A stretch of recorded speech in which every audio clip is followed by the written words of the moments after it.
Our fearless leader is not here right now.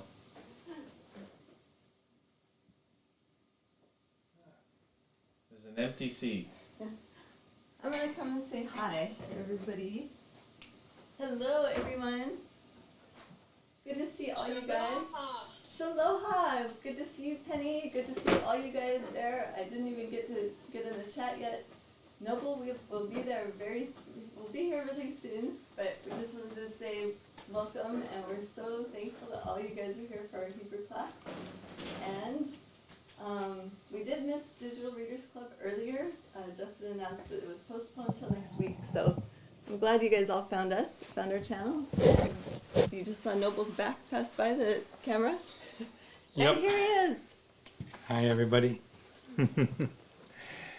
Yep, I had 15 minutes to get ready. Take a shower, brush my teeth, shave, get a drink of water, check the mailbox, bring the rubbish bin in. Not bad, 18 minutes, a few minutes late.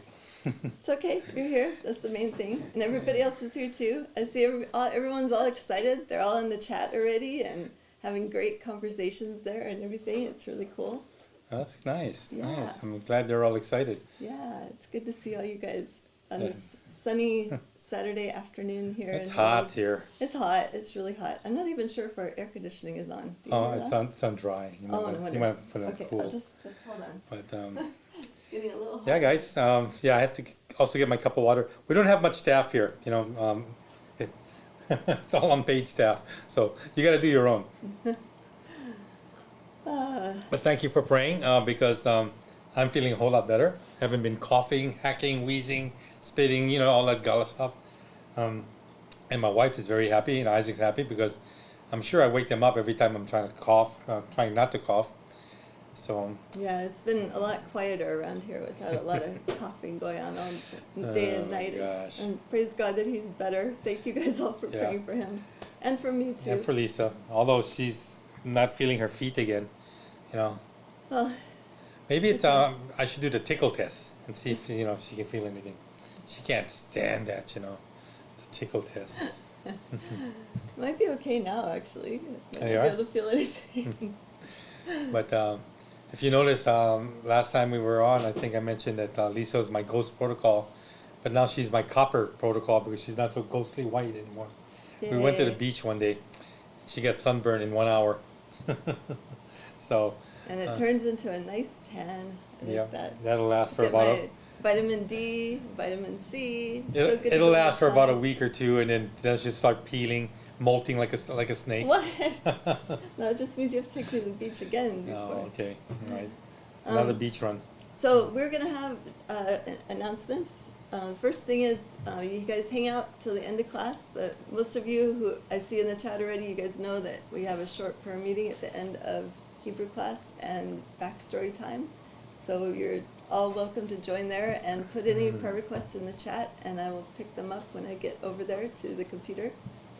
So Okay. thank you guys. Thank you to our moderators for welcoming everybody to come in, and Let's see. Any other announcements? I just had to get down here in time. Okay. Still thinking about the lesson. I just got done with my lesson plan. You know what I mean? You guys are getting fresh stuff, man. I mean, right off the boat. You know, the fish is still bouncing and wiggling. You know, I haven't even killed it yet, but it's that fresh. You want to open us in prayer then? It's not that I haven't prepared. I've been preparing all week. Okay. He's still explaining. It just doesn't finish. It's never a finished product until the very end. And so, yeah. Well, that so, just means it's going to be a really great lesson. So you guys are in for a treat. you guys Novel's been working on you it guys really are getting hard. some sashimi, some really raw stuff. But that's okay. That's good for you. No. Yeah, oh, prayers for safe travels for Justin, Joy, Eliana, and I'm not sure if Zen went with them, but they were planning to go to the beach today, which is why we didn't have Digital Readers Club. Not the beach Oh. in Hawaii, but Georgia. They're not coming to Hawaii? Well, eventually, we hope they will. Shame on you guys. You should come to Hawaii. Yeah, I guess the beaches are farther away when you're on the mainland. You know, notice how us, we Hawaii people call you guys mainlanders. Even from Alaska, Penny. But, Penny's from Canada. oh, Canada. Barbara's Alaska. Barbara's, Canada is just as far. Yeah, and it's far north where you live too, right? And cool. Yeah. And Oh my cold, goodness. We're yes. like kind of sweating over here. Yeah. Well, I'm going to be using the TV, you know, son. It's about 50 degrees here. Oh, What? 50 degrees? Is that oh, it's nice and Fahrenheit? cool over there. Oh my goodness. Oh, yeah. Okay, it's about 85 or maybe 90 here. It feels No, like. it's not lighting. It is I hot. want to be there. we won't complain. I don't like to be cold too much. I even got cold in Georgia Oh. when we went to Georgia. You're right, it is 90 degrees Yeah, here. it's hot today. It's 40 degrees hotter than your place. Wow. So, guys, and this is not even the middle, well, it is the middle of summer now, right? No, We're at the beginning of summer. Beginning is around the 20th or 21st, so, Okay, so- we're almost there. Yeah, we're having a small heat wave. Our AC is cooking right now. It's working, thank God. So, anything else? I think that's it. I think of anything. Keep those pictures coming in, guys. Thank you guys. We've got for more this. pictures from more people. You know, wearing products, our products, and even if not, shucks, if you don't have our products, Just wear your smile. send us a picture. You might win a product. How's that? I Here we mean, go. we are very giving here. You know, funny because a lot of times when we send out the products that have been ordered, we put in more than just the product. I mean, most people have experienced some small little gifts that we've thrown in there from Hawaii. You know, so Man, thank you. Yes, yeah. of course. So again, Love it. yeah, it's always nice to give, right? I mean, Christmas is, they say, is the time or season of giving. I believe Christmas is year round, and it's not even Christmas. Giving is a year round thing, and so that's what we're doing here: is giving of ourselves, giving of our studies, our talents, in our ministry, and in other things that we have, because we ain't taking it to heaven with us, right? So might as well give it to somebody so they can give it to someone else that's going to be stuck around here, and definitely don't want to be here, right? When God calls us home. So, Well, the meek will inherit the earth, so we'll still be here, but it'll be a new earth, right? that's provided that you're one of the meek. That's true. Yeah. You know, how do you classify whether you're meek? That's Okay. That's a humble spirit, right? Yes, but you know, you We'll could. all have to do something now. We'll all have to send you something now. Oh. Penny, no, you don't. I Well, love your pictures. Thank you for sending your pictures. Sending us prayers is really the thing we Yes. covet the most. You know, what I mean, prayers is so handy because, you know, I'm no physician. I can't, you know, take care of Lisa. She's in God's hands, and every day I get to spend with her is a blessing. So, you know, I just want to keep it like that for as long as possible, and so that way, you know, we don't face any severe trials. You know, the kind of trials I'm talking about when you lose a loved one. I don't want to even go there, but I feel for people like that when they lose a spouse. A lot of times they end up going right after too because they're just so heartbroken, right? So, yeah, I want to make sure that I'm with my wife as much as possible. So, Oh, same here. even though she irritates me all the time, no, she doesn't. Okay. She doesn't. I think everybody in our chat kind of knows the truth about that one. Could be the other way around, but I'm just kidding. I'm the cause. I'm the pain. I'm the goad. Okay, not the goat. Goad, G-O-A-D. The goad. Yep. The one Okay. you stick the goat in, right? So, all right. Then why don't we pray? Okay. So we get started. Okay. All right. Go ahead. Andy. All right. Dear Abba, we just thank you so much for bringing everyone here to share time with us, and we just humble ourselves as we pray to you, Father God, and we ask you that you have your blessing on everyone who's here, and bring those who need to hear this message here to our channel or to Discord and to our fellowship. We just thank you, Father, for everyone who's joined us today, and we give you thanks and praise for all things, Father. Please have your hands on all the tech, and please speak through Noble as he's delivering his message and the Hebrew lesson. And we ask all this in Yeshua's name. Amen. Amen. Right. Right. Okay. Wait. Secret. Okay. All right. Sorry. All right, we'll see you guys in I the think I inhaled her hair. I'm coughing now. I'm sick again. Oh, shucks. I Great. think you got your water. Okay, so Isaac, what are we doing now? Because I got my computer to teach with. And so you can turn the TV on too. Hey guys, okay, so we're going to be doing Hebrew class. And in beginning Hebrew, guess what? I'm gonna use you guys as my little guinea pigs. Okay, guinea pigs. It's funny because there's a little clip of us when Lisa and I went to Peru on our travels to Peru. We went to this what was it called? A native Indian town, yeah? Peruvian Indians. Which one? Cusco, was it Cusco where they had the ladies all with the makeup and they had all Yeah. yeah, so we went to Cusco, and I know I got the video on here. They're Peruvians. Peruvians, and They have another name in it. yeah, but the whole story is they have this little condominium, small little holes for guinea pigs to live in. So cute, until we found out that they cook guinea pigs as part of their staple, their diet. Like, we were like shocked. Oh man, are you serious? They eat guinea pigs? Man, that was an eye opener. But it's cultural. For them, it's cultural. So I heard they were delicious. We didn't try it. I did not try. I did not. I have not tried alligator. I have not tried buffalo. Oh, actually, I did try buffalo. I have not tried guinea pig. So, and definitely, that's not on my top priority list to eat. So. Oh gosh, Sandwich is better. I'm sorry. A tomato sandwich is better. A tomato sandwich. Safe. Oh, that's too healthy. What are you talking about? Tomato. I need the bacon and lettuce also. The BLT. Oh, no. I know I can't do bacon anymore though. I get my body reacts to anything that's really fatty. So, and you know the word. It's called gout. The dreaded word. Yeah, it's no fun. No fun at It's all. from red wine. I'm sorry. I thought gout was caused by red wine. No. They call it a rich man's disease.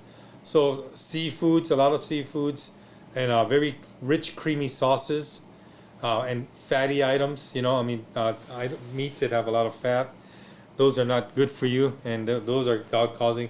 The big problem with me is I'm trying to figure out: is it the seafood? Is it the creamy things, or is it the fatty things?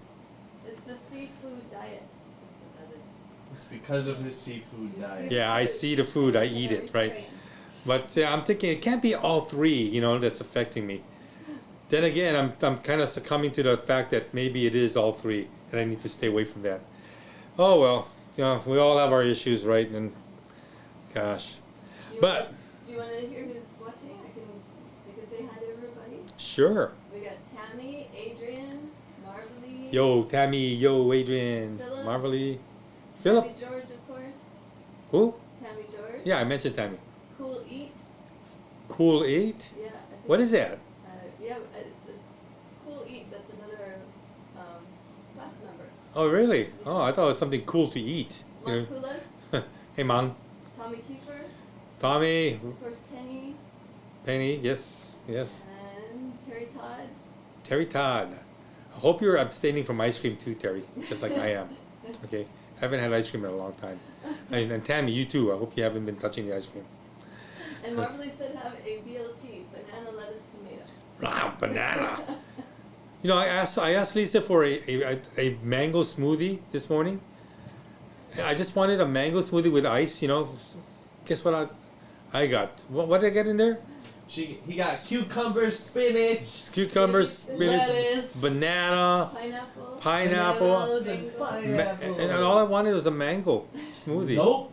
So it came out green. It says this mango is normally orange. What's going on here? You know, I'm not colorblind yet. Maybe when I'm colorblind, then you can pass that by me. But oh well, it still tasted pretty good, and I know it's healthy. So my wife, she loves me, no matter how many times I get mad at her. I don't get mad. I don't get mad at her. All right, guys. Guess what? Is it on the board, Isaac? The TV? All right. Beginning Biblical Hebrew class. Guys, you're my guinea pigs. I'm trying out something new. We'll see how this works. Okay.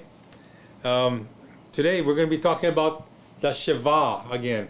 Shewa are those two little dots. It's like a colon. And that colon, again, is beneath the letter. And you know, I just realized something. I can't expand this. Can you guys read what's on the screen? I'm just kind of curious. Barely, your face is in the way. Well, get my face out of the way then. No, I can see it. Because, Is it big enough to see the shewa underneath the Hebrew letters? I mean, I can see it, and I'm not sure if everybody else can, but I can see it. You know, I'm going to try something different. Let's see. Let's go 125. How's this?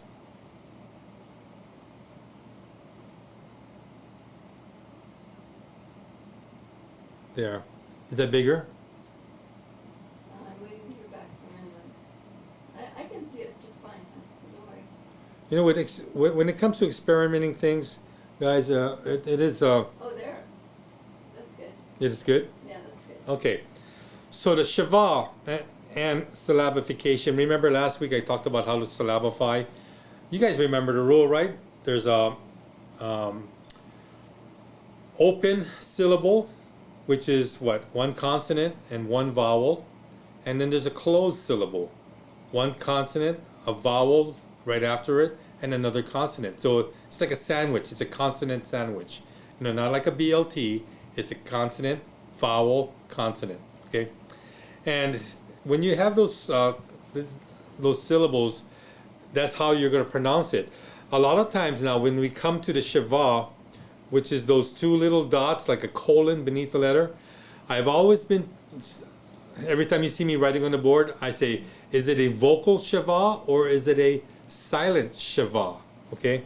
And when I say vocal or silent right here, I don't know if you can see my cursor, or would it be better if I use my laser pen, honey? It's fine, hon. You can see the cursor going like this? Well, it's a lag, so I can see the cursor on it. Oh, okay. Yeah, I can see it. You can see it? Okay, so two types of shewas, silent or vocal. The silent shewa, okay, is, again, never pronounced, never transliterated. In other words, it's like a ghost, for example, but it's there. But the question is, you know, when do you know whether it becomes vocal, something that you actually say and pronounce, or non-vocal or silent? And I've always made it a point that when you studied your vowels, to study the short vowels first, right? There's 5 short vowels, okay? And do you guys remember what the short vowels are? A is patak, E is segol, I is hirik, O is kametz hatuf, and the U is kibbutz, okay? Those are your 5 short vowels. And so whenever you have short vowels present in a syllable that is before the next syllable that has a shewa, that shewa will be silent, non-vocal, quiet, mute, dead, whatever you want to call it, okay? And that's, again, how you can tell the difference between a vocal and silent shewa, okay? let's see, I want to go down here. A vocal shewa now is going to be, it becomes vocal if it follows a long vowel. So any letter or any vowel that's not short is going to be long or historically long or reduced. And you will actually be pronouncing the shewa, okay? And what kind of noise or sound does it make?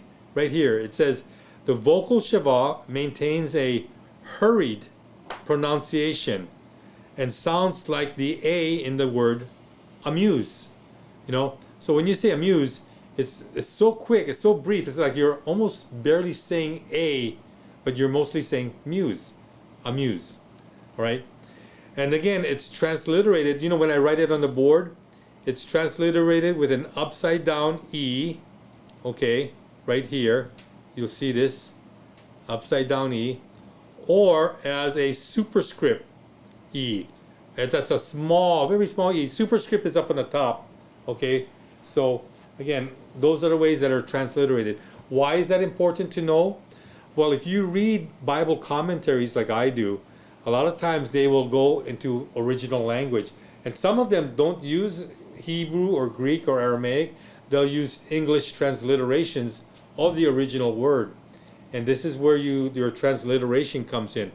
Since we're learning the Hebrew language, I will always have an English transliteration, well, not always, but most times, put it down there so you can understand what you're reading in Hebrew and what you're also, what it converts or translates into English. All right? The vocal shewa will always occur in an open syllable. That's something also that you need to know. Okay, remember what an open syllable is. One consonant and one vowel. And the shewa acts as a vowel in a sense. Okay, so here a vocal shewa always occurs in an open syllable. Right there, this nice sentence that's italicized for you. And they italicize it so that they make emphasis, that you'll notice it, okay? A silent shewa will always come out at the end of a closed syllable, that is after a short vowel or an accented long vowel. In other words, okay, a silent shewa will follow a short vowel. It'll be silent, okay? So again, keep that in mind, and it comes at the end of a closed vowel as well. We need to know that there are two, we now need to learn how to distinguish between vocal and silent shewa. Two simple rules. Okay, so I kind of went over this. Number one, the shewa is silent if the previous vowel is short. You guys know this already? In fact, let me make this bigger. Okay, nice and big. And you see it right here. Malka. See this right here? You got your mem, you got your patak, your short A, okay? That's your first syllable. Ma, oh, actually not, lamed, mal, okay? M-A-L. That's a closed syllable right there. Consonant, vowel, consonant. Then you have the shewa that follows the closed syllable, which makes it silent, okay? Not vocal. So mal is the big first syllable. Then you got the kaf, you got the kametz, which is a long A, and you got your hey, ka, malka, and this is the word right here, M-A-L, then K-A-H, long A, malka, and that again is your Hebrew word that demonstrates a silent shewa. Okay, let me close this back, make it small again. Too small. And you know what malka means, right? Malka means queen. Okay. Malak means king. Malka is feminine, meaning queen. Okay. Any questions or comments, guys? And let me know if this is working for you. Look, I'm trying to give you guys, you know, the book. We're going from the book and learning from the book, which again explains it a whole lot better sometimes than I do. They are? Okay, good. And the Hebrew writing is perfect, right? Not like mine's. Okay. The next rule is a shewa is silent when immediately preceded by a short vowel. Okay, you know that. Look at this example right here. Okay. And let me lower it. Come on, there you go. See the pay right here? Okay, it's got the dagesh inside, so it's a P sound. Then you got your short A right here, your patak. Then you've got your resh. That's your closed syllable. Par. Here, for you golfers, you know what this means, right? Par. Okay, that means you're golfing pretty good. Okay. Then you've got your shewa. I'm circling it right here with my again, my arrow. And that's, again, follows a closed syllable. And because it's preceded by a short vowel, guess what? Oh, they're not seeing it. Oh, they're only... Thank you, Isaac. Nothing. We got Penny and Aldi on over there. Sorry, Discorders. Isaac's now taking care of your needs here. Okay. So par is your closed syllable. You got your shewa, which is, again, silent because it follows the short vowel. And then you got this second syllable, okay, is an ayin. Ayin is pretty much it's not even a sound. It's almost brief, a very brief sound. But you got the holum right here up at the top, which is an O. Then you got your hey, so that's a O. So the word is paro, paro. And you know what paro is, right? Paro is what enslaved all the Hebrews, also known as Pharaoh. Okay, this is how Pharaoh is written in Hebrew, paro. Okay. All right. So there you go. Now, there's another rule when it comes to a shewa. There's times when you're going to come across a Hebrew word that has two shewas side by side. You know, neighbors or buddies, kind of cruising along together down the street. All right. When two of these side by side shewas are within a word, okay. The first, and remember, Hebrew is reading right to left. So as we're reading it right to left, we're going to see two pairs of colons or shewas. The first one will be silent. Okay. The one on the right will be silent. So let me magnify this word right here. And you see this right here. You see this shewa? This is silent. Why is that? Okay, look at this. Mem is your consonant. Then you got your hirik, which is your I, a short I. Okay, there's only one I actually. Then you got your sheen, which is a SH sound. Okay, so consonant, vowel, consonant happens to be a short vowel. So this is mish, M-I-S-H, and then you have this first shewa, and that makes it silent right here. Now you go to the second syllable, and you have your pay. Okay, the pay is right here. This is a P because you got that little dot in the middle. It's called a dagesh lene. Okay, and that makes it a hard P. Then you have another shewa here.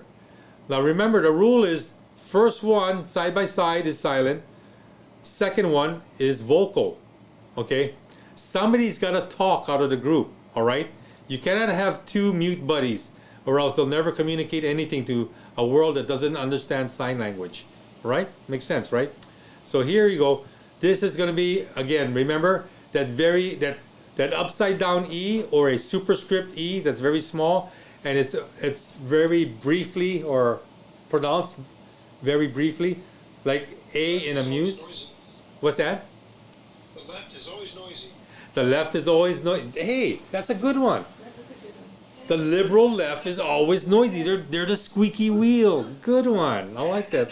I like that picture, Leon. Okay, so now you got the. I'm sorry. We have missed him, haven't we? Yes, yes. He wasn't feeling Yeah, good. excuse Yeah. me. You are feeling better, right? Yes. Thank God. Yeah, so am I. You know, good friends get sick together. All right. Okay, back to this second syllable. So you got your P and you got your brief E. So pe, mish pe, and then your last syllable right here is your tet. That's kind of like a th sound. Okay. Then you got a long E, which is your sere. That's combined with a yod. So this is actually a vowel right here. Even though yod is known as a consonant, combined sere yod is actually a historically long E sound. So When you put it together, it's mish pe te. Mishpete. Okay, mishpete. Yep. And so, let me get this back big for you guys. You can read it. The shiva under the pe is vocal.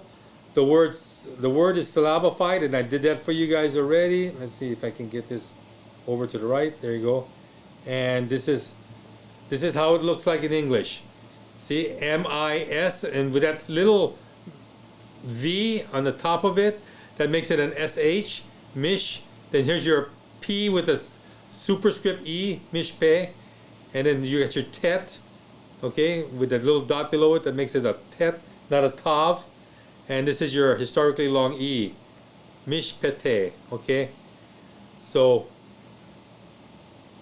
this is, again, is the rule to pronunciation when it comes to two shavas standing, or I can say standing side by side, right next to each other, okay? Does that mean? Yes, what is it? What? Okay, mishpate? Mishpate is mishpate. What? Mishpat is judgment. Mishpate. I believe it's judgment. So I could be wrong. Sorry about that. I'm not very certain about that word. Mishpat. I think it's judgment. I'll find out and let you know. Yeah, mishpat is the modern Hebrew word for law. Okay. Oh, but that's Torah too, yeah. Yeah. Mishpat is from the Strong's is after deciding a case or seat of judgment or place or court. Well, I said judgment, yeah. Yeah. Yeah. Okay. Thank you, honey. Thank you. Okay, very good. Now, there's one more rule when it comes to Shiva, okay? Can you guys believe that this is beginning Hebrew? This is actually beginning Hebrew, guys. And it doesn't sound like it, but it is. You have to notice stuff so you understand it when you see it, okay? But the Shiva at the end of a word, okay, now whenever there's a Shiva at the end of the word, it'll be silent also. But here's another case where you have two Shivas side by side, okay? So that kind of already tells you that the rule we just learned is telling you that, hey, guess what? The first one is silent, but now the second one is silent. So now you have two mute buddies side by side. Okay, these guys, again, are in cahoots with one another. And why is that the case? Because when a Shiva comes at the end of the word, there is no sound. It doesn't qualify to have a sound or no pronunciation. Now, let me reduce this again so we can read it. Okay. Both Shivas in this form are silent, okay? The word is syllabified as katavt, okay? Now, as you notice here, the first syllable, let me expand this again so we can read this. Oh, wow. Where did I go here? Here we go. Okay, you guys can see this, right? So, right here, kaf with the gesh lene, which makes this a hard C or K sound. You got your kametz, your long A. So you got your K and your long A. Notice you got the long A here. Then you got your syllabification, right? Your line here, dash here. Then now we're doing the last syllable, okay? The last syllable begins with a tav, a T, okay? Now, and that's a T here. Now you got the patak, which is a short A, okay? And remember the rule, when there's a short vowel before a shiva, it's silent. So guess what happens here? You got a consonant, short A, and you got another consonant. A closed syllable, right? Okay, so now you're pronouncing TA, and remember the B does not, the bet doesn't have a dagesh leni in there, so it's pronounced as a V, a V as in victory, okay? So katav is where you're at here, but then now you got this other consonant here, and this is a tav, just like the first one, and this one is actually, how can I say this? Not pronounced. This is this and the shiva are not really pronounced. Katavt. Well, I don't know if you can hear me say this. It's katavt. That at the end is the sound you're making. Hard to hear when you're actually talking. So I just say that has no sound. But the shewa, because it's at the end of the word, has no sound as well. So in actuality, this word right here, 2-syllable word, is pronounced katavd. Katav. And that's pretty much what you get out of it. Katav is your word to write. Okay? So, and this is the feminine second person, okay, singular. So she writes, okay, or she wrote, I should say, it's a past tense. Okay, so, and let me scroll back. And this is, again, as it says, this is the only exception to the above principle. The above principle is when you have two shevas side by side, the second one is always pronounced. But in this case, when it comes at the end of the word, it's silent, just like it's buddy in front of him. Okay? And this is one of the few words that you'll see it like this. So keep that in mind when it comes to the word katav, or writing, to write. Okay? Any questions so far on shewa? No? You're covering it really well. Okay, great. All right, let's go to the shewa. Okay, the shewa is vocal if it's not immediately preceded by a short vowel. That kind of makes sense. I've been saying that, and it makes sense. I mean, if it's silent, if it follows a short vowel, then it's got to be vocal if it follows a long vowel. Okay, and that is to say that in all other circumstances, the shewa is normally vocal, unless there's a short vowel. If you memorize your 5 short vowels, you're good to go. So here now, another rule is the initial shewa, or the shewa, if it comes in the beginning of a word, and let me put it like this. Here, look at this word. There. You got your bet right here. It's a B sound because you got the dagesh lene. That means it's vocal. It's a strong B. Here you go, that B right here. Then you got your shewa. Okay, right there, first syllable. Whenever a shewa is in the first syllable, it is pronounced. It's vocal. So here you get your superscript E right here, which is very brief. So it's be. Okay. And now your second syllable is your resh, which is the R, represented here, R. And then you've got your kametz, which is your long A, right here, long A. Okay, that's your second syllable. Notice that this is also, this is an open syllable, right? A vocal shewa falls into an open syllable. A closed shewa or silent shewa falls into a closed syllable, but this is open.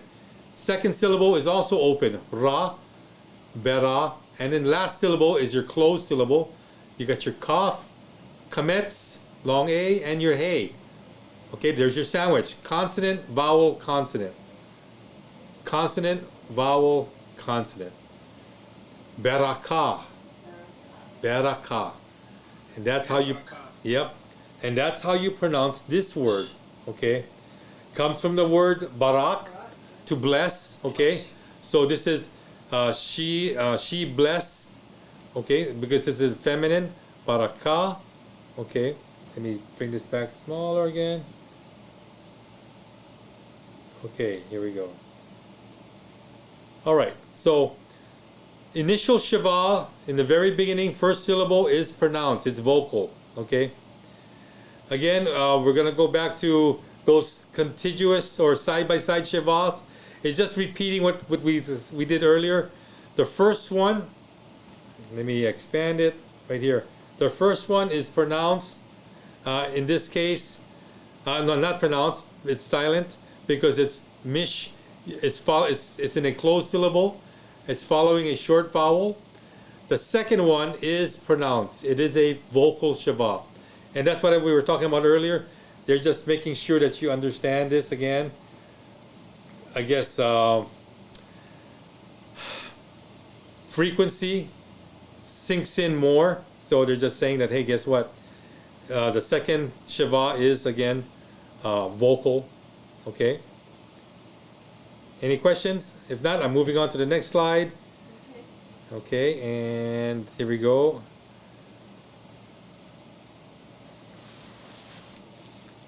a shewa, another rule when it comes to a vocal shewa, is that if it falls under a consonant that has a dagesh forte.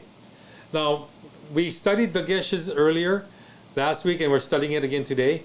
A dagesh lene is all about pronunciation. Lene, it's the weak dot that talks about pronunciation. A dagesh forte, forte meaning strong in Latin, means a doubling. A dagesh forte is a doubling of the consonant that it's within, right? So when you look at this word, and let me expand it so you guys can see this clearly. Right here. See this? You got your hey, you got your patak, your short a. Then here's the letter we're talking about. You got your mem that has a dagesh forte. Okay? Now, how do I know this is a dagesh forte and not a dagesh lene? It is not a begad kefat letter. Begad kefat are letters that dagesh lene only applies to. And you're probably saying, no, but what's a begad kefat? Did you just curse at me? No, I did not curse at you, because this is Hebrew and they do no cursing in Hebrew. Okay? Unless you're reading the Psalms and you get the precatory Psalms, which is curses. Okay? A different type of curse. Okay? Right here, this word right here that's italicized, begad kefat. Yeah, look that up in your dictionary. Good luck. Okay? Begad kefat is again a mnemonic device. When I say mnemonic device, it's a memory aid. And this memory aid just tells you that every consonant in this long word are the letters that a dagesh lene is affected by. It's a consonant affected by a dagesh lene. So here you got the B. So the B can be a hard B or it can be a soft B, which sounds like a V. Okay. Then you got this G sound right here. It can be a hard G sound or a GH sound, like ghost. Not very pronounced, okay?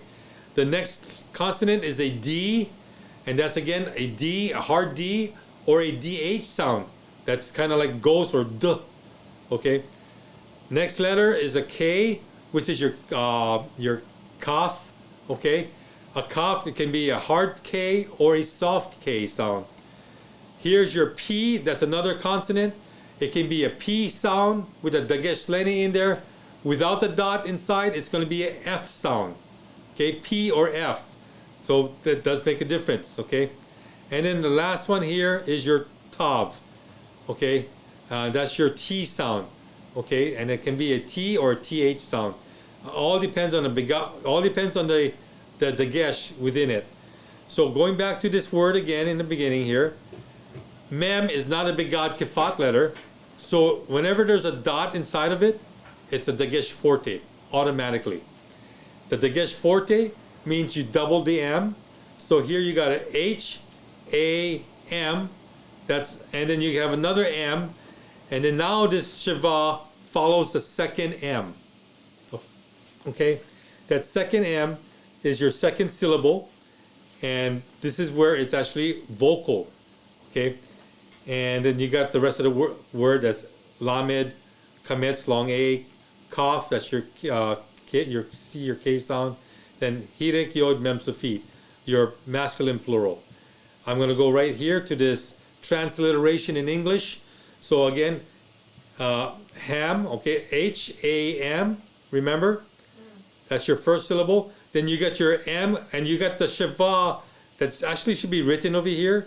That's going to be Ham, me, M-E, lakim, hamelakim.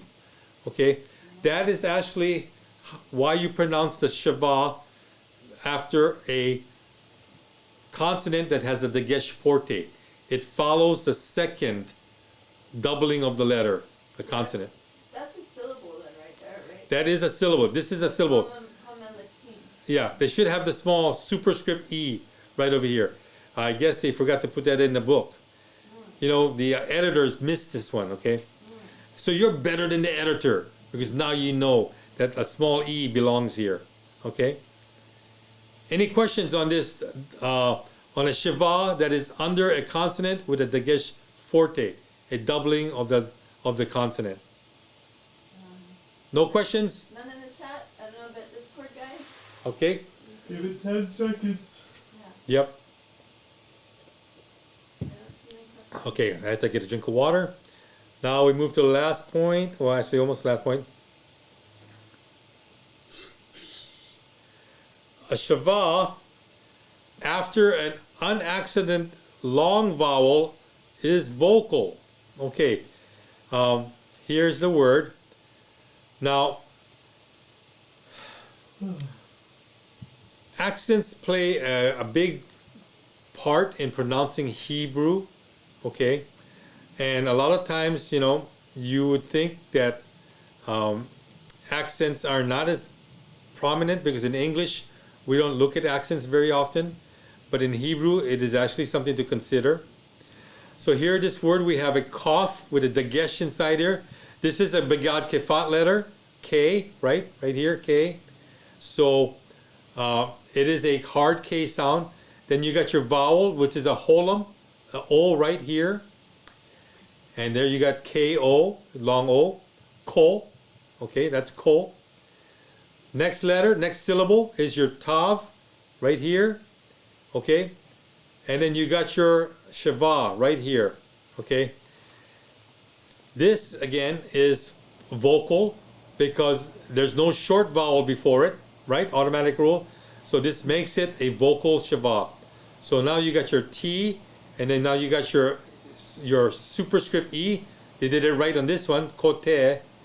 Then you got your last syllable, bet. In this case, vet. It sounds like a V, no dot inside. Bigat kefat letter. Hirek yod mem sufit. Okay, here's your B that sounds like a V, vet. And then hirek yod mem sufit, vim. Kote vim. Okay, kote vim. Okay, this is plural. Is that a katav to write? Yeah, this katav is to write, and this is plural. So the writing. Writings. So this means writings. Okay, lata writings. Okay. So again, the shewa is preceded by a changeable long O vowel in this case, and therefore it's vocal. I want to simplify it. If it's not following a short vowel, okay, it's vocal. If it follows a short vowel, it's silent. That's really the simple way. The book, sometimes they really want to get so elaborate and put in all these points and drill it home. But you know, to me, keep it simple. It's easier to remember. And so that's, again, this is what I want to share with you guys today. Okay. Let's see, what else? Oh, here's one thing. It's important at this point to note that the gutturals cannot take a vocal shewa, but they can take a silent shewa. Now, I'm going to expand this word right here for you. Now, how many of you remember what gutturals are? Gutturals are 5 letters in the Hebrew consonants that are not actually pronounced very strongly. They actually come away with no sound. It's a guttural sound in the back of your throat. The first guttural is aleph. That's the first consonant you see in the Hebrew aleph bet. Aleph. Then you got hey, which is your H. Then you got your het, which is your H. It's like a CH sound. It's kind of like that spitting sound. Then you've got the het. Ayin is your next one. Ayin is a letter, and in fact, right here, this is an ayin right here. If you see my cursor, ayin has no sound, and the last one is resh. Okay, resh, R sometimes is considered a guttural, so that doesn't have a predominant sound. But again, it's iffy. It's an iffy one. 4 of them are main though. Okay, so here you have this word. You have a sheen, sh. Okay, kametz, long a right here. Sheen and long a. Sha, that's sha. Okay, and then here you have your mem. Notice this right here. This is an accent mark. This less than or arrow pointing to the left. So you got an M. You got a patak. That's a short a. That's right here. Shama. Ma now is your emphasis because of the accent. Then you have this right here. This is your ayin. No sound. Here's a shewa. Guess what? A shewa is silent when it follows a guttural. So this right here is pretty much taking up space, not paying rent. Okay, it's just a squatter taking up space. Okay, then you got your last syllable, tav, which has got the dagesh lene because it's a begad kefat letter. Remember T. So T, and then you got a long A, kametz, right here, T and long A. So this right here, this little reverse apostrophe is your ayin. That's what this word, this consonant represents. So it really doesn't say nothing. So now you're going to say in syllables, sha, that's right here, sha. Second syllable, ma, which has the emphasis, ma, and then ta, right there, shamata. So even though this looks like a 4-syllable word, it's really just a 3-syllable word because of the guttural and the silent shewa. All right. Now you guys are experts in shevas. Okay. No ifs, ands, or buts. If you have any questions, let me know. Okay. And I'm just going to go through this, and that's it. Actually, this is the end of our beginner Hebrew class. Good job, guys. Good job. You. Now it's time for the advanced class? Now it's time for advanced. There you go. And guess what? Advanced is going to be fun, okay? No Iyov today. Okay. Oh no, we are having you. All right, here we go. This is good and short. So you beginner Hebrew guys, you guys can sit in and listen to this because you know what? It's pretty much all the same thing. Beginners learn, you're going to learn it sometime sooner or later. Now what am I showing you here? Okay, I am going to show you.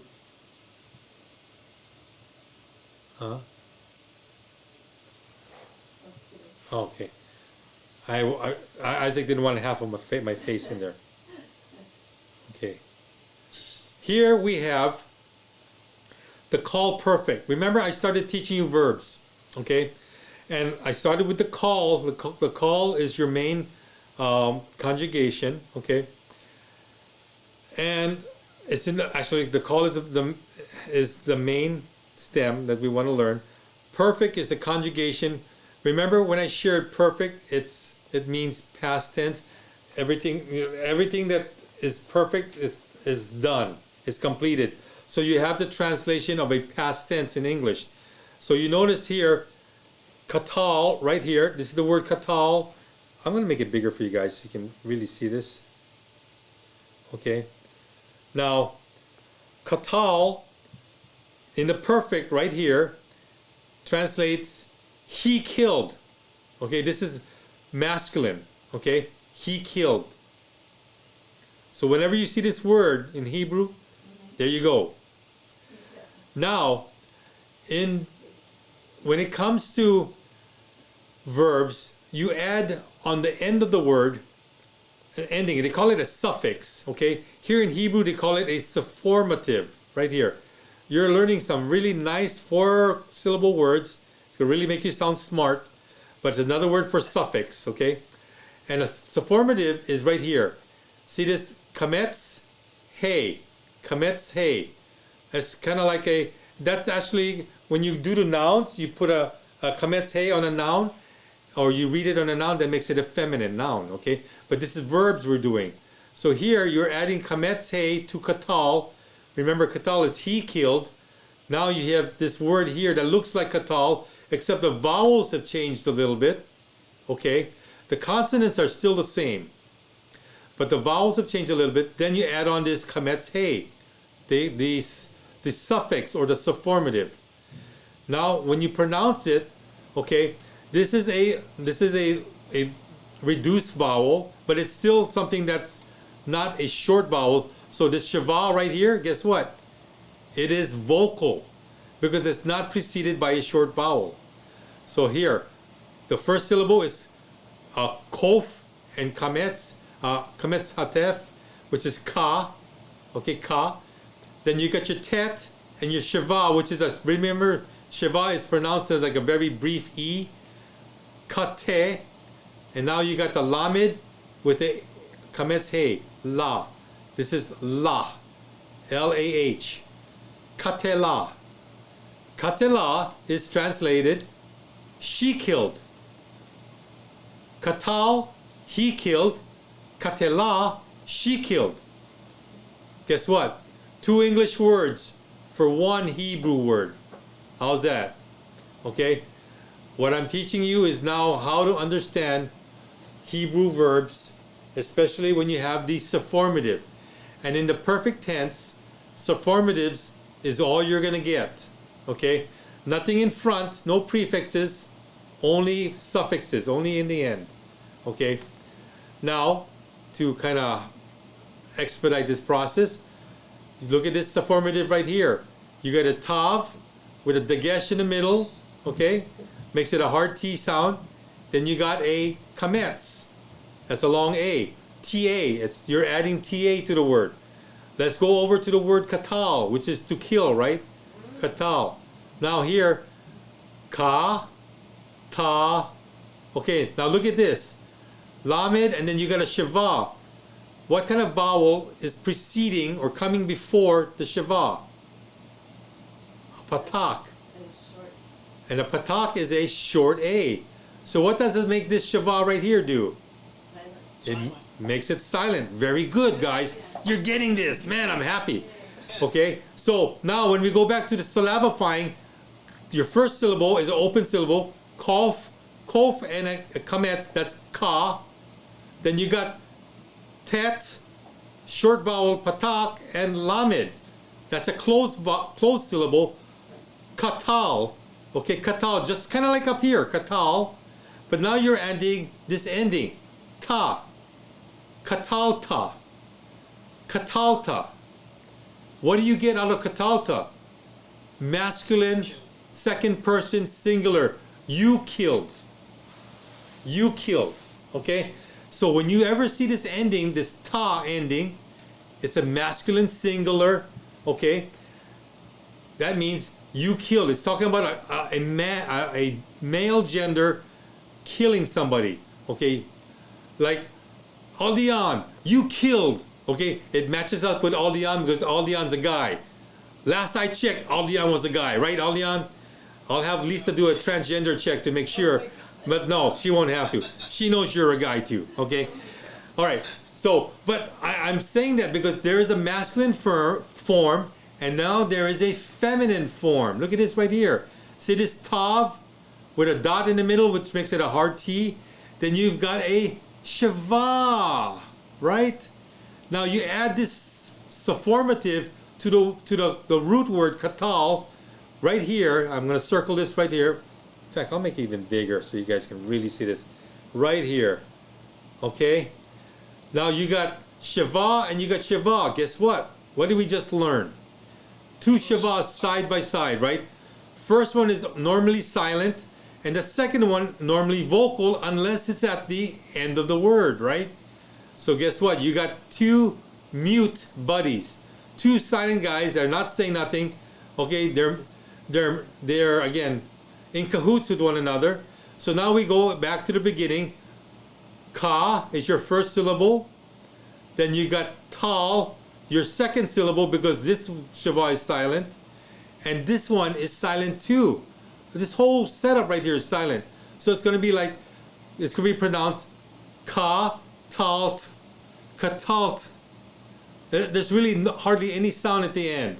Okay, but because you're reading Hebrew and not speaking it, you know that this right here is second person, you.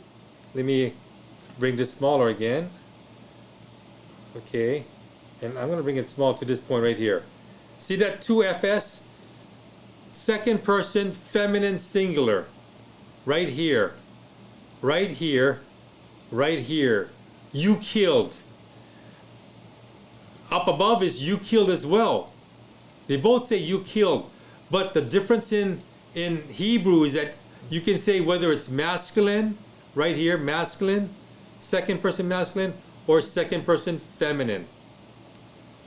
Man, that makes it really clear. Because now, if I say Aldian katalt it doesn't make sense. It doesn't mean Aldian was the one that killed the person, because this is in the feminine. And Aldian is masculine. It does not align. Whenever you read Hebrew, they have to match in gender as well, in order for you to say Aldian was the one that killed the person. Okay? But in this case, if I say Katalt, it doesn't jive. Aldian is innocent. It's Lisa that's guilty. She's the one that killed the person because she's feminine, okay? All right? I hope that makes sense, because, you know, learning verbs sounds like it's really complex, but it's really not, okay? It's just giving you very specifics when it comes to learning the language, okay? So if you have any questions, shoot it to Lisa and she'll ask me. But I want to move on to the next one. First person, right here. And this is C, means common. So again, that common means male or female, or masculine or feminine. And this S means singular, okay? First person, common, singular. Now look at this here, and I'm going to expand it a little bit so you can see this better. Okay, here. See that Tav with the dagesh of Lene, which makes it a hard T. Then you have a Hirek Yod. This is a long I, okay? It's not a consonant. This Yod is acting like a vowel. It's making this Hirek a very long Hirek. So now when you go to this word again, guess what? Looks just like the one up above. Ka, tal, right? Because your shewa here is preceded by what? A short A, a patak. So this is not pronounced, it's silent. Katal tea.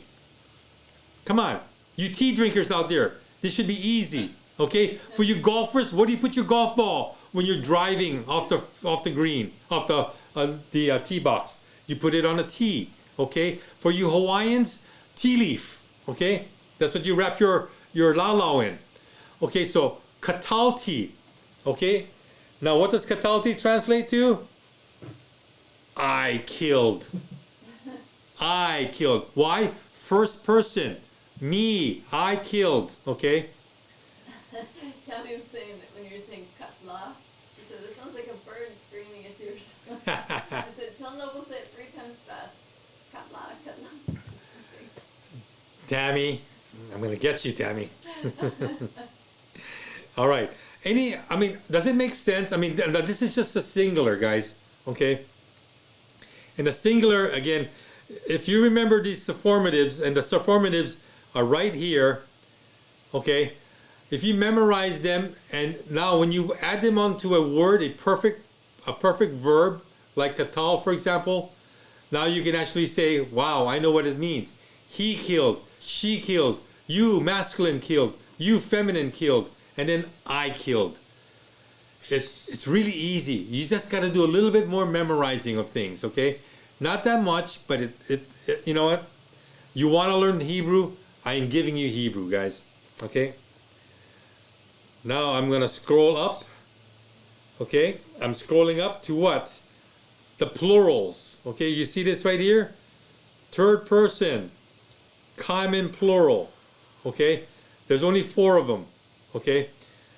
Right here, this letter right here, it's a shurek. It's a long U. When you add a long U to kate lu, right? Because shewa is pronounced, because this is not a short vowel right here. So ka te lu. Katelu is translated, they killed. Third person, okay? Third person, common. That's masculine and feminine combined.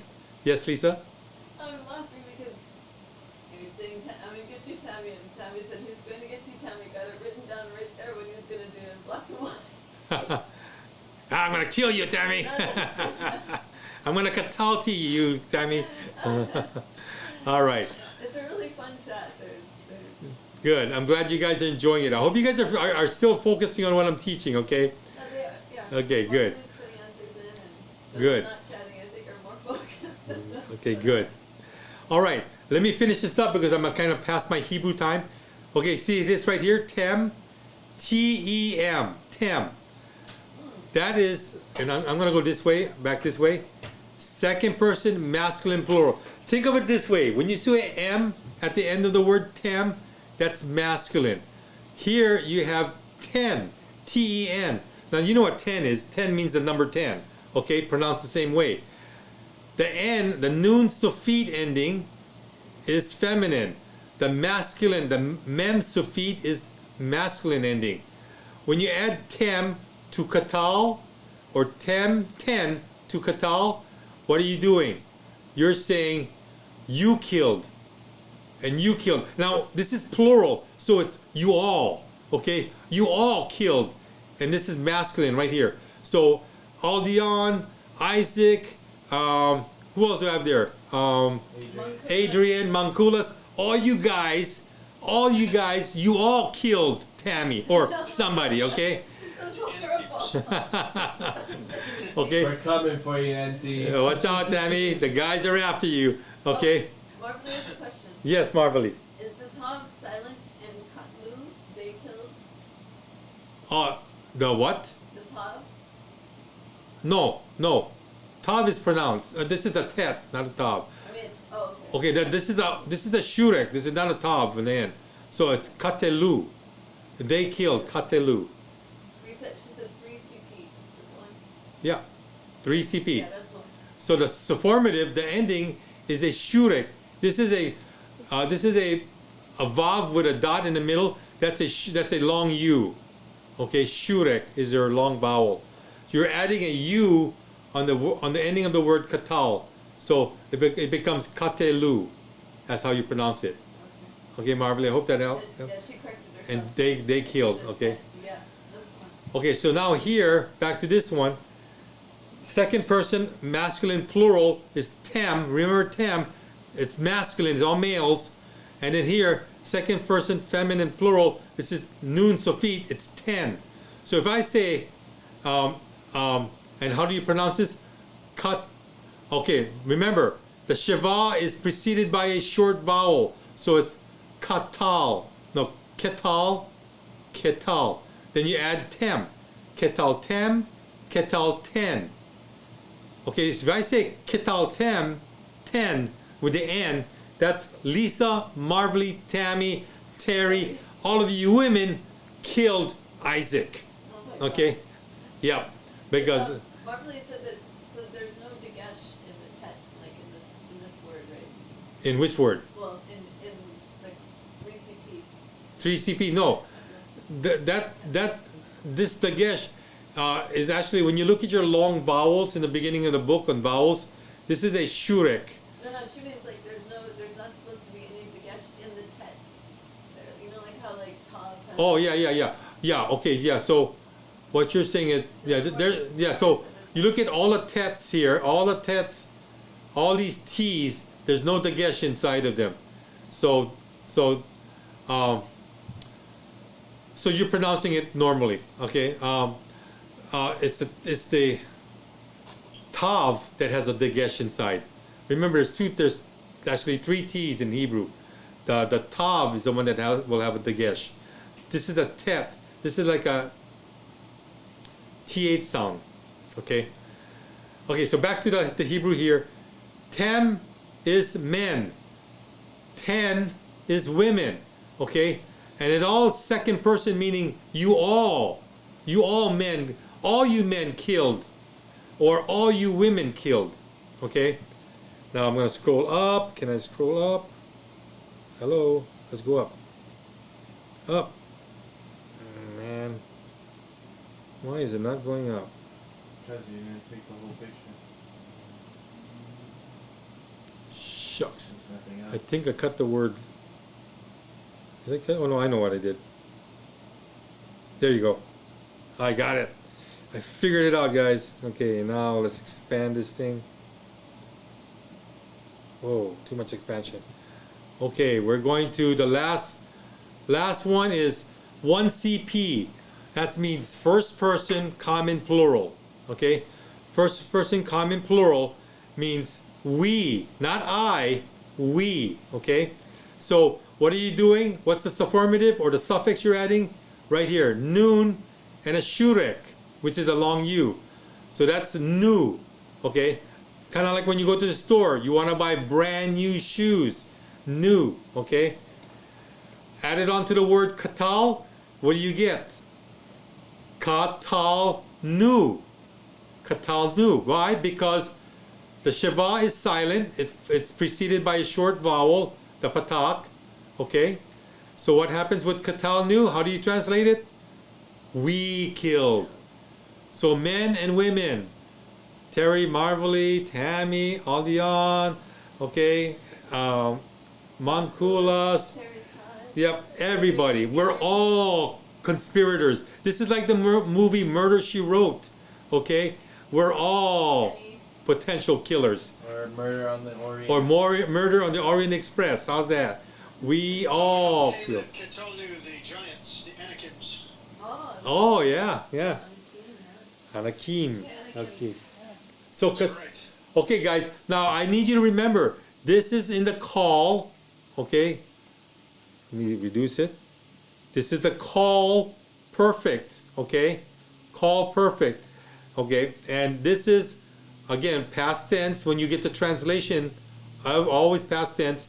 And with the call perfect, you're always going to get a sufformative, something that goes at the end of the word, okay? Now that you have your beginning or introductory exposure to verbs, remember, this is the most common. Call is the most common, okay, stem when it comes to Hebrew verbs. You're going to go a long way now. If you can memorize all the sufformatives, all of these puppies right there, these guys right here, yeah, there are 9. 9 of them you got to remember. 4, right, see. You got 1, 2, 3, 8 of them you got to remember.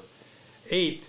Why? Because third person masculine singular has no ending.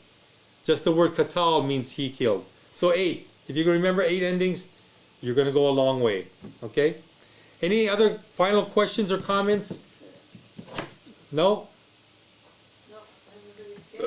Good. Well, guys, I really, guys, I give you credit. You're taking a big step into the Hebrew verbs. And this is very introductory. But once you get it memorized, and it'll be easy. It'll really be easy. Okay? I just want you to know and remember, when it comes to learning Hebrew verbs, you know, there's going to be a little bit more stuff I'm going to teach you. Do not get twisted or scared or frightened or scared or you want to quit. Don't. You've come a long way. Okay, you're doing good. All right? All right. They're excited for the Job teaching. Oh, okay.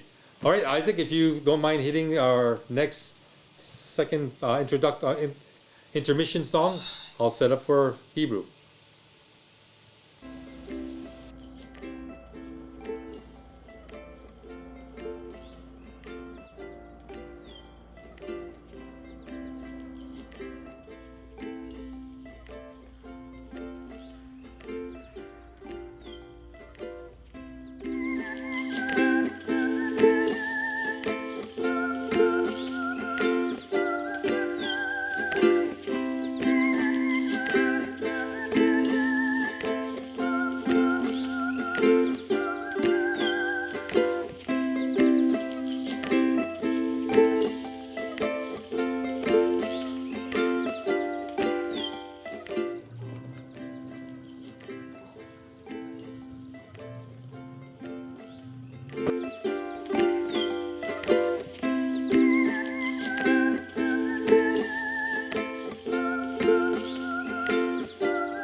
גם אם קשה תהיה לשוב להיות בגזרותיך, הדרך בסופה אחיה. אז אשוב אתן לך את חיי, כל פינה שבליבי את נפשי, שם אתה לי בקרבי. אז אשוב אתן לך את חיי, כל פינה שבליבי את נפשי, שם אתה לי בקרבי. אתה שם איתי רבות הדרכים אותה ניסיתי, וכולן הלכתי טועה.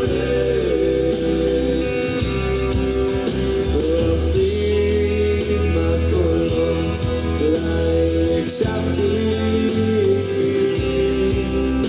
אך כל אחד דיבורך.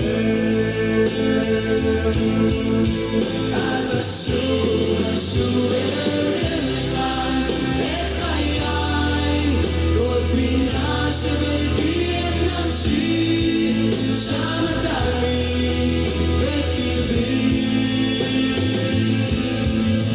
אז אשוב אליך את חיי, כל פינה שבליבי את נפשי, שם אתה לי בקרבי.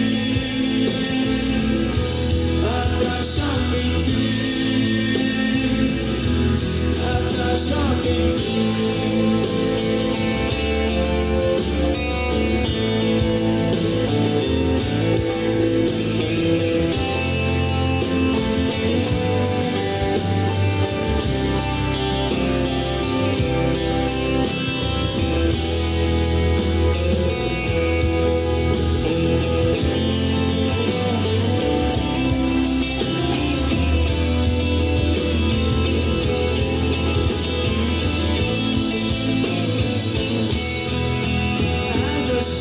אז אשוב אתן לך את חיי, כל פינה שבליבי את נפשי, שם אתה לי בקרבי.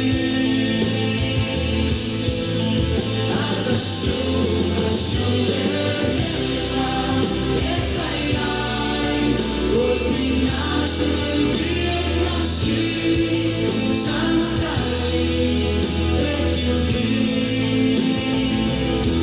אתה שם איתי, אתה שם איתי.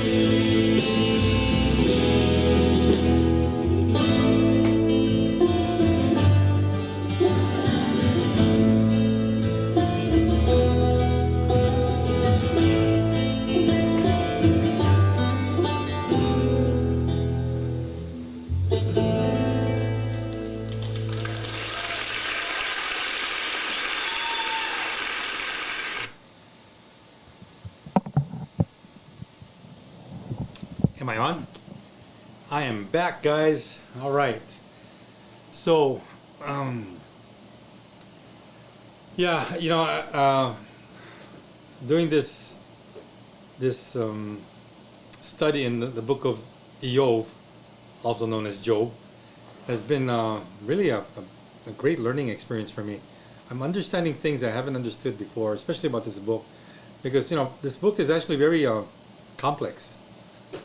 I wish I knew that before I started. Yes, it's really deep, and I'm good to go. And the problem that I actually face is I don't think I've given it enough time to sink in. Because whenever you study a book, the challenge is understanding what the author is trying to tell you, and I'm reading gosh, what can I say? 7 different commentaries on Job, and it's a mass accumulation of data that really makes it, gosh, complex, because some books are some of the books I'm reading are not from the canonized.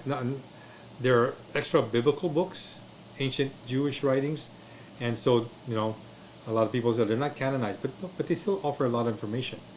But even with the canonized version of the Book of Job or Iyov,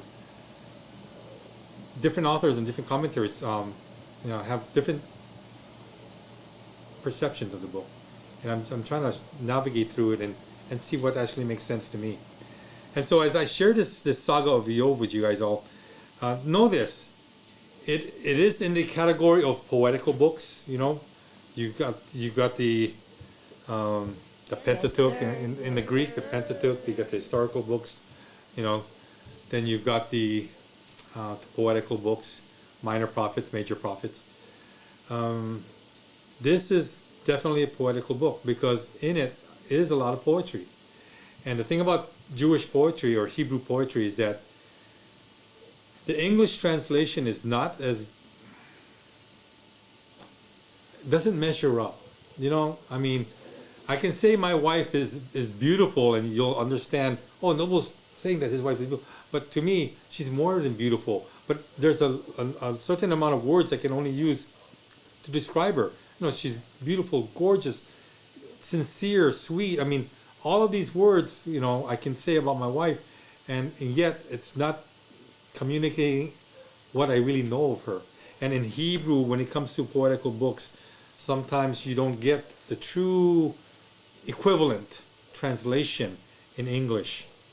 So as we go on and continue the study of Iyov, bear with me. I've got a lot of reading, a lot of more studying and contemplating, and I'll give you what I can, the best that I can. So here we go, the Saga of Iyov. This is episode 6 already. Gosh, to be honest, I also ordered another commentary book last night. To finish up this book because I didn't have the complete set, and this is how serious I am. I buy books like crazy because I want to make sure I'm well informed.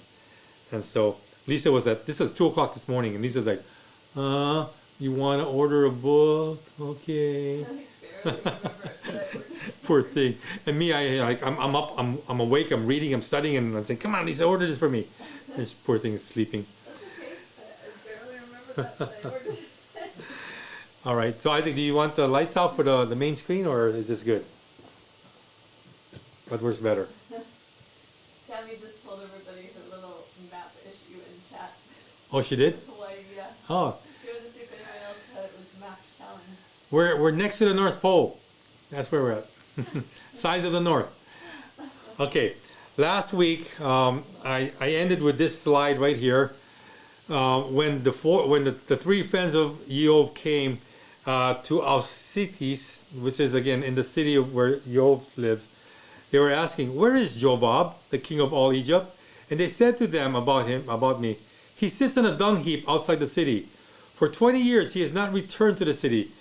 Then they asked about my goods, and the things which had befallen me were shown to them. So here, now we continue with today's new teaching.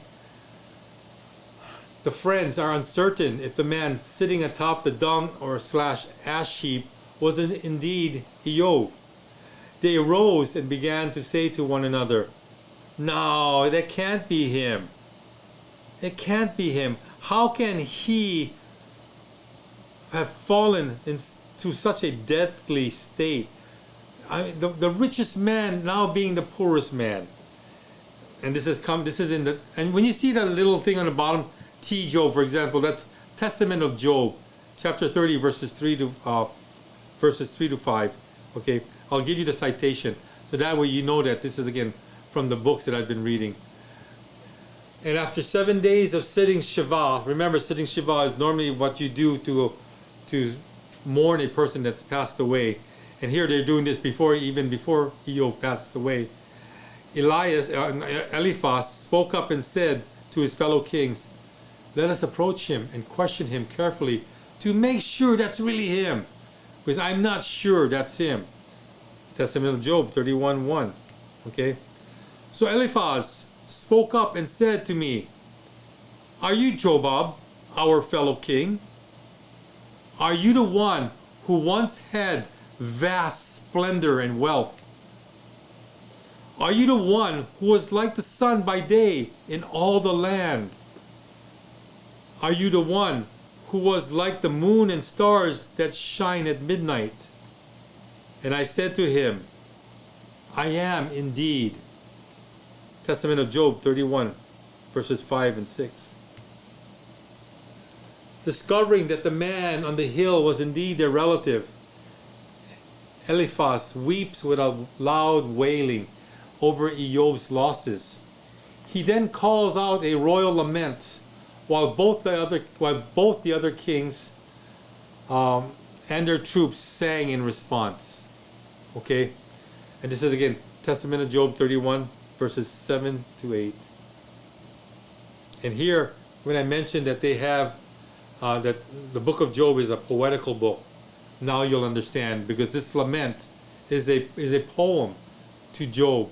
And as Eliphaz recites this lament, the troops, the other kings and their armies that came with them are partaking in a antiphonal song. They're kind of like singing along with Eliphaz in this lament. Again, remember, this is poetry, okay? And then the title of the poetry is, Where Then is the Splendor of Your Throne? Here it begins. Are you the one who appointed 7,000 sheep for the clothing of the poor? Where then is the splendor of your throne? Are you the one who appointed 3,000 camels for the transport of goods to the needy? Where then is the splendor of your throne? Are you the one who appointed the 1,000 cattle for the needy to use when plowing? Where then is the splendor of your throne? Are you the one who had golden couches but now sits on a dung heap? Now where is the splendor of your throne? Are you the one who had a throne of precious stones but now sits in ashes? Now where is the splendor of your throne? Who opposed you when you were in the midst of your children? For you were blooming as a sprout of a fragrant fruit tree. Now where is the splendor of your throne? Are you the one who established the 60 tables set for the poor? Now where is the splendor of your throne? Are you the one who had the censers of fragrant assembly? Now you live amid a foul stench. Are you the one who had golden lamps on silver stands, but now you await the light of the moon? Where then is the splendor of your throne? Are you the one who had the ointment of frankincense, but now you are in straits? Where then is the splendor of your throne? Are you the one who jeered at the unjust and the sinners, but now you too have become a joke? Now where is the splendor of your throne? Are you Iyov, the one who had vast splendor? Now where is the splendor of your throne? This is Testament of Job, chapter 32, verses 1 to 12. After Eliphaz finished wailing, while his fellow kings responded to him, all in a great commotion, when the uproar died down, I said to them, this is Iyov speaking, quiet. Now I will show you my throne with the splendor of its majesty, which is among the holy ones. My throne is in the upper world. All its splendor and majesty come from the right hand of the Father. The whole world shall pass away, and its splendor shall fade, and those who heed it shall share in its overthrow. But my throne is in the Holy Land, and its splendor is in the world of the changeless one. Rivers will dry up, and the arrogance of their waves goes down into the depths of the abyss. But the rivers of my land, where my throne is, do not dry up, nor will they disappear, but will exist forever. These kings will pass away, and rulers come and go, but their splendor and boast shall be as in a mirror. But my kingdom is forever and ever, and its splendor and majesty are in the chariots of the Father. Testament of Job, the whole chapter of 33. And you need to understand something here. Job is a prophet of God. In other words, God talks to him. God has a relationship with him. And Job's understanding is that when he dies, when he finally perishes, his throne is established up in heaven amongst the Father's throne. So understand that whenever he says that my kingdom is forever and ever, it's not his kingdom, it's his God's kingdom. But he is a member of God's prophets and dwellers. So he already knows that even before his death, he is heaven bound. Much like us as believers in Christ, there's a confidence that we carry knowing that we will go to heaven. Why? Because of what was required of us. What was that requirement? Believe that Jesus was born, was raised, was killed, buried, and rose again on the third day. And by believing that, our salvation is steadfast, knowing that we do believe in the one true living God, the one that was killed, buried, and resurrected for our sake. Here, Iyov doesn't know Yeshua, but he knows God. In actuality, as a prophet, he probably knows Yeshua, the second person, of the Trinity. So, in this saying, when Iyov is talking to his three relatives, and slash friends, good friends, they're asking, especially following Eliphaz's lament, where's your riches? Where's your throne? Where's your splendor? Iyov saying, it's not here right now, but I know that my throne resides in heaven, and that if this is the end of me, if my life ends with me being impoverished and having nothing, then my throne is well established. And here, he's actually saying, but for everybody here on earth, every kingdom that is established, every king that sits upon his throne, those are temporal. Those will disappear. There is no eternal throne that can come from earth. The only eternal thrones are those that are established in heaven for people. And so here, Iyov knows this and understands this. In fact, he says, splendor and majesty are in the chariots of the Father. And he knows that when he is going to be called home, the Father will be in a chariot coming to claim him and take him back to a land that's really his home. Remember, we're all sojourners here on earth. This is not our home. Okay? In the Legends of the Jews, the second volume, those friends and relatives of Job or Iyov are listening. listening long to the wailing and lamenting of Eliphaz and his companions, Iyov speaks, saying, "Silence! I will show you my throne and the splendor of its glory. Kings will perish, rulers disappear. Their pride and their luster will pass like a shadow across a mirror. But my kingdom will persist forever and ever, for glory and magnificence are in the chariot of my Father." So, much like the Testament of Job, the Legends of the Jews, second volume, also says the same thing. Although in a shorter version of the Testament of Job, now there has to be some agreement that when you have two or more witnesses, that maybe this is actually something that should be included in the canonized Bible, but wasn't. But again, something as additional information for us to know. And this is why we put all these books together, so we can understand on a better scale, more pieces to the puzzle, the mosaic being closer to being completed. That Job, there's so much more to Iyov that we can just learn from the canonized Bible.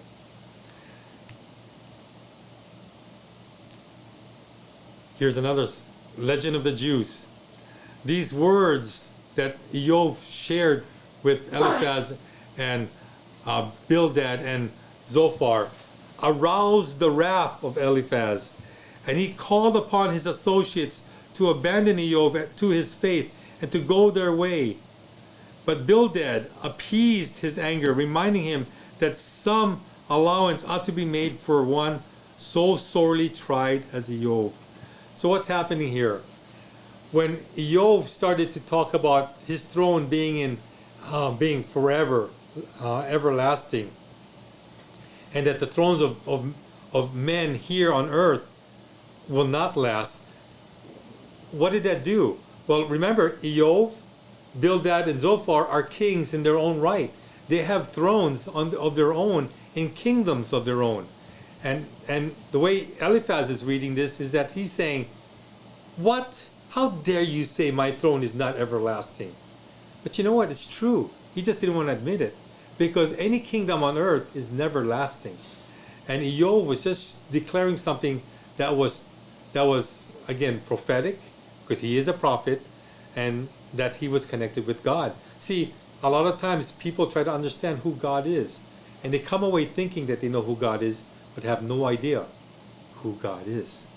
That's the big question. The $60,000 question is, who is God? So here in this account, the Legend of the Jews, we have this, but we also have a Testament of Job rendition of the same thing. Here, let me read. "As I was saying these things to them, so they would be quiet, Eliphaz became enraged and said to the other friends, 'What good has it done that we have come here with our armies to comfort him? Here he sits in misery of worms and foul odors, and yet he is piqued at us. Kingdoms pass away, and so do their sovereigns. But as for my kingdom,' he says, 'it shall last forever.'" You can see why Eliphaz was upset. So Eliphaz, arising with great consternation, turned away from them in deep sadness and said, "I am leaving. We came to cheer him, and yet he demeans us in the presence of our troops." Then Baldad, also known as Bildad, seized him and said, "One should not speak that way to a man who not only is in mourning, but also is beset by many plagues." So you have to understand here, Eliphaz was insulted in front of his troops, and he didn't find that very kosher. But we've got to remember, he says it himself, we came here to cheer him up. But what did they do? They didn't do much cheering up at the moment. And so here, again, Iyov is maybe tit-tatting back with Eliphaz, because Eliphaz did a lament. "Dude, where's all your riches? Where's all your riches? You had this, this, and this. It's all gone. Where are they? Are you sure you're Iyov?" And Iyov is kind of irritated, right? He's like, "Yes, I am. But I do want to let you know one thing. My throne, my everlasting throne, is in heaven and is forever. Your throne isn't. Okay? So again, it's human beings, interacting with one another. So Baldad tells Eliphaz, Eliphaz, do not forget how you were when you fell ill for 2 days. Now then, let us be patient in order that we may discover his true condition. Perhaps Iyov is emotionally disturbed. Perhaps he recalls his former property, which you lamented about and reminded him of, and he has become mentally deranged. Whoa! For who would not be driven senseless and imbalanced when he is sick? But allow me to approach him, and I will determine his condition. Testament of Job, chapter 35, verses 1 to 6. Here you can see that Baldad or Bildad is trying to calm Eliphaz, because he knows that anybody going through the things that Iyov has gone through may not be of sound mind and body. So in a sense, he wants to make sure that he's still got his wits about him. And these wits, again, will come later on, because this is where I end it. Till next week, next episode, Bildad tests Iyov's sanity. Okay? I guess next week we'll determine whether he's going to go to the cuckoo house. You saw the movie, right? One Flew Over the Cuckoo's Nest, or the mental house, or the Red Roof Inn, as we call it here in Hawaii. Yes, Lisa? There's a good comment from Stevie to Stephanie. Stephanie? Hi, Stephanie. She was saying, why are they addressing him with such mocking? It seems, regardless of the poetic part, it just seems kind of weird. But I was saying, these are like his relatives, they're other fellow kings, so Yeah. it does kind of seem like they're just. Watch last week. Well, in short, and actually that's an answer to a question that's going to be prolonged. But you're right, they are mocking him. You got to remember, Iyov was actually the greatest and the richest of the kings. They actually were somewhat envious of him, and then for them to come and find out that he was stricken with all this calamity and chaos. They came to find out. They say they came to cheer him up, right, and to help him out. But they also came out to find out what was the real cause of what happened. How did he lose everything in such a short span of time? And see, this is where they come in, because remember, back then, the thinking was that in order for you to go through so much chaos and catastrophe, you had probably sinned against God. And when you sin against God, that's why this is all happening. And so they came to mock him in a sense by saying, you screwed up, you messed up big time, and you know what? We're here to point it out to you. What did you do wrong? Now confess, Iyov, confess what you did wrong. And that's the temperament that they're coming here with. Again, they were truly weeping and wailing because they saw something unimaginable. But now they're putting pieces together. See, everybody becomes an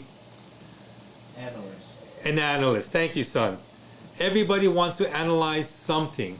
And here they want to analyze, what did you do to deserve such a turnaround in your life? So stay tuned to next week as Bildad will test Iyov's sanity. And we'll see exactly what we come to find out.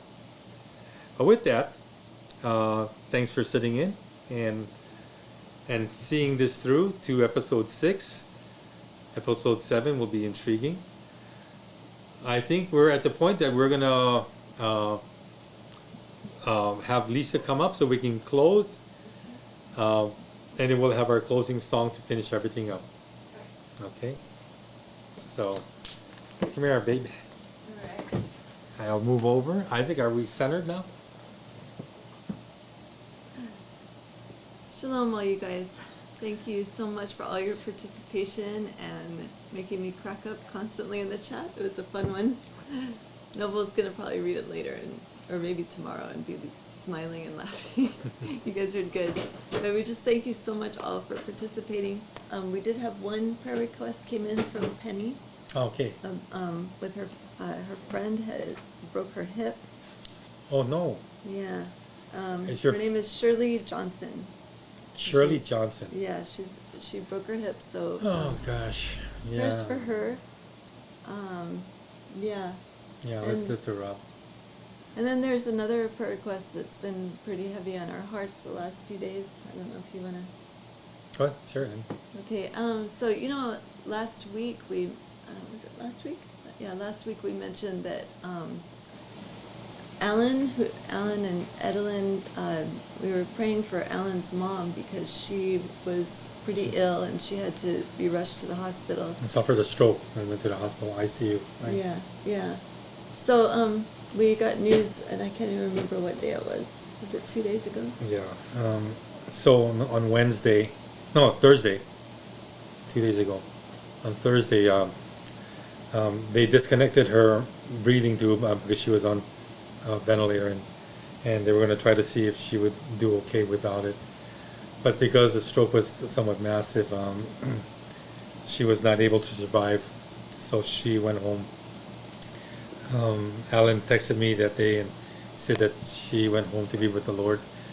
And again, when we pray for people that have gone through stuff, like we pray for more time because it gives family members a chance to, just give their last goodbyes, and with all hopes of healing actually, so they can continue the relationship. Mm-hmm. And like with my mom last year, that was the hope too. Yeah, that was pretty. I mean, that was just December, so Yeah. it's still pretty fresh in our minds, and so we just extend our love to their entire family. And Yeah. this is Alan who presents sometimes with us on Tuesdays when Noble does his Alan Pagbon, yeah. Stop the Pain class. So Yeah. his mom's name was Melody, right? Yes. So continued prayers for their entire family. We really can relate because we went through kind of a similar experience in December with Noble's mom, and so thank That's you hard, guys. yeah. Yeah, I'm That's sure hard. Alan and Edelyn are watching, and so we love you guys, and we are Yeah. going to see you guys later on tonight when we have our in-person readers club at your house. But for all of you that were participating and joining our prayers for Alan's mom, thank you again. We covet prayers, we do, because again, we're just doing it in accordance with what the Lord tells us, is to pray for anything and everything. Yeah. Anoint with oil, and never cease, never stop praying. And in Yes. all things with prayer and supplication, with thanksgiving, let your requests be made known unto the Most High God. Yeah. And for the extremists, praying and fasting, again, we do what it takes that God would be glorified in all things. And in this situation, again, he was glorified because he's given Alan's mom quite a few years to live, Yeah. 60-something, 70-something years, right? So, I'm not sure. yeah, I'm not sure, but it's just hard, the loss of physical fellowship and the hope of, again, the future fellowship until then. But as long as we're still breathing, that fellowship will not happen until we go home to be with the Lord too, right? Right. So thanks again for all of your, again, participation and assistance in praying for these people. So Shirley Johnson, we want to keep you in prayer and Yeah. make sure that, again, that you will heal correctly and heal as quickly as possible. I'm supposing that for senior citizens, hips, falling down and breaking hip is like the number one thing, and so it's gonna be a change of lifestyle, and it's gonna be, I'm sure, painful, and there's gonna be long suffering, but hang in there. We will pray for you and pray for complete healing, and again, that all depends again on you, because some people, when they break a hip, they want to just give up. Yeah. We pray that you don't give up, that God can use you in many ways more, even after something tragic like this. Yeah. So Yeah. And I know that a lot of you, especially our moderators and those in the chat, you guys deal with pain, on a regular basis. So I'm also remembering, I'm not sure what her first name is, but Truth Like Velcro. She had the prayer request that came in during one of Zen's chats I was moderating where she was carrying groceries and she fell. Oh, and she fell. and Yeah. fractured, maybe May a have- hairline fracture. Of her Also, hip. yeah. So we'll keep her in prayer. And this too. is one of our sisters that follows us, follows Zen. So and us too. She comes yeah, to and us class too. once So in a yeah, while. so gotta keep her in prayer as well. Yeah. Oh, you know what? I think it's also appropriate that we're studying Iyov too, Yeah. because of all that he's going through. And a lot of times, you know, when you're going through a lot, like Iyov, you're gonna get mad at God too. I mean, you may have had a dream, a vision that God said something's gonna happen. It's for my glory, and said, okay, God, so be it. But when we're actually going through that trial, sometimes we kind of lose focus. Sometimes we get tired. Iyov suffered for at least 7 years, if not 20 years.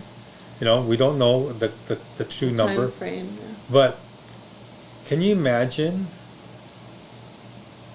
7 years? It's not unheard of. Do you remember Joseph? How many years was he a servant of Pharaoh? Not Pharaoh, but I should say Potiphar, and then in jailed, right, for 7 more years, 13 years, and then 7 years, and then, you know, became a part of Pharaoh's court. Yeah. You know, Daniel was exiled, right, to Babylon under Nebuchadnezzar, the king of the world. And so again, that had to be pretty sad, leaving your home Yeah. and suffering. And also just to think that Job was like he was the king of that city at one point, and then to be sitting on the pile of trash that is outside of the city for 7 or more years, it's such a huge difference in what he was used to. Well, in Japan, when people lose their fortunes, you know, businessmen invest unwisely and they lose their investments, what do? They jump off buildings. Okay? Yeah. They can't deal it. The shame.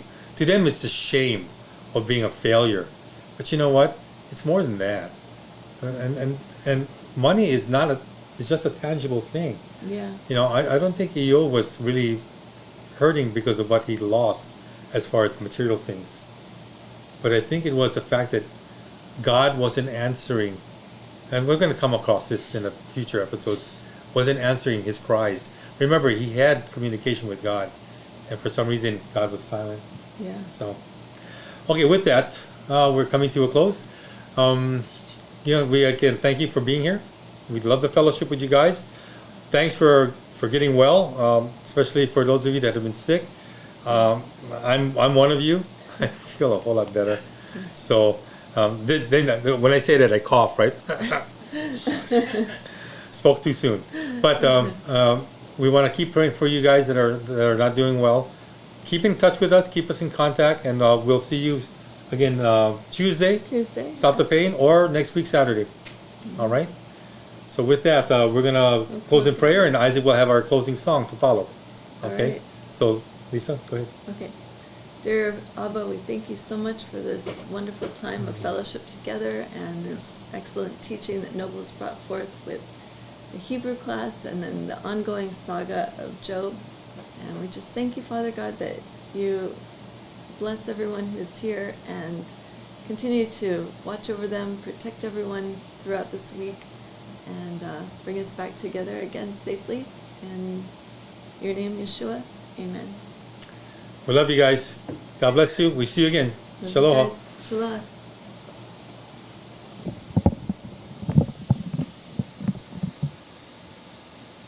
Yeah, so that, do they still have Kahima? Yes, they do. Yeah, 'cause I was thinking, we were talking about the next week's section of Job teaching. Very good. You remember what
וילדיך, דורותיך, אחריך, רוחו תלך לפניך, לצידך, אחריך, מסביבך, בליבך, הוא איתך, הוא איתך, בבוקר ובערב, בצאתך ובואך, בסבלותיך, באושרך, הוא איתך, הוא איתך, הוא איתך, עם כולנו, הוא איתך, הוא איתך.